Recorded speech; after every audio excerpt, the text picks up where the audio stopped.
Hey, good morning, guys. It is November 23rd, and Chambers is in Psalm 123. Actually, it's a really short verse. It's a short chapter, too, so it's not a bad idea to read the whole thing, but it's lifting our eyes to the Lord, the one who, as a slave looks to its master, as a maid looks to its mistress. We look to you, Lord, and have mercy on us. Have mercy on us. It says it twice there. Chambers takes that in a really interesting direction, and it's a very challenging, really challenging devotional today.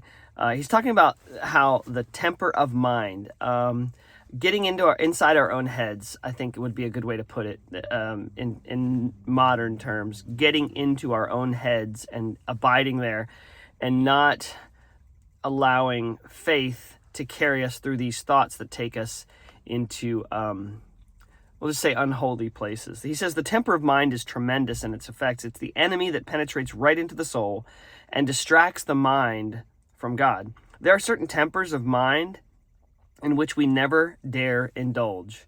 If we do, we find they've distracted us from faith in God. And until we get back to the quiet mood before God, our faith in Him is nil. It's an interesting contrast that when we operate in faith, the I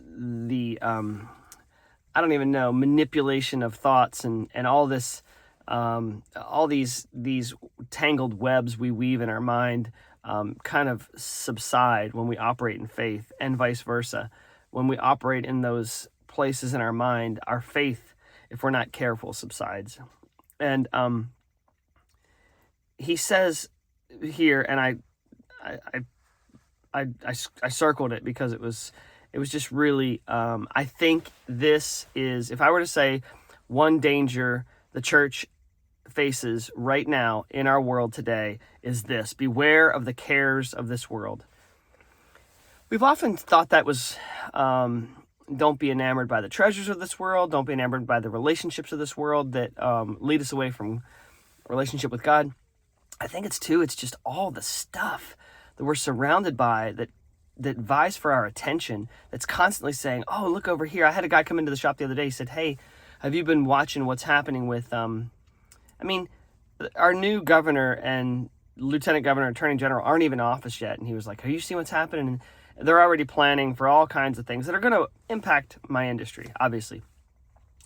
And I said, no, I haven't really. And I asked him, I said, is there anything I can do about it? And he said, no, I just wondered if you were aware of it. And I said, well, yeah, I'll make myself aware, but is there anything I can do about it? And that's just indicative of the kind of things that we have that just make us crazy if we're not careful, especially politics in particular. Politics, if we allow those cares of this world to take us into places where we're living in our thoughts, we're really going to stray from faith. I am guilty of this.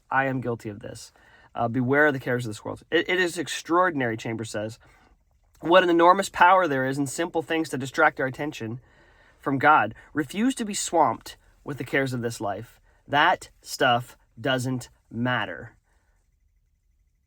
And then my initial thought then is, but really, and I think, okay, stop with the but. That stuff does not matter. It doesn't matter to the extent that we give it the attention we give it. Sorry, I'll keep going. Another thing that distracts us from is the lust of vindication, thinking that I need to make myself heard so I'm not misunderstood, so people don't unjustly hold me responsible or think bad thoughts of me unjustly. I have to make my case. He says, I must explain myself. I must get people to understand. Our Lord never explained anything. He left mistakes to correct themselves.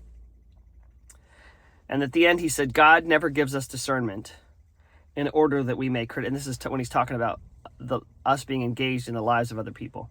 God never gives us discernment in order that we may criticize, but that we may intercede. So when God gives us discernment on the things of this world, things that are happening in the lives of others, or even in politics or whatever, if he gives us discernment, it's not that so we can criticize.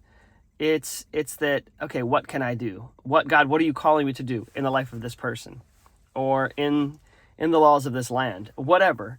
Not that we can just criticizing is eating away at us if we do it, and I'm so guilty of this. Criticizing for the sake of criticism is, or just to make it feel like we're right.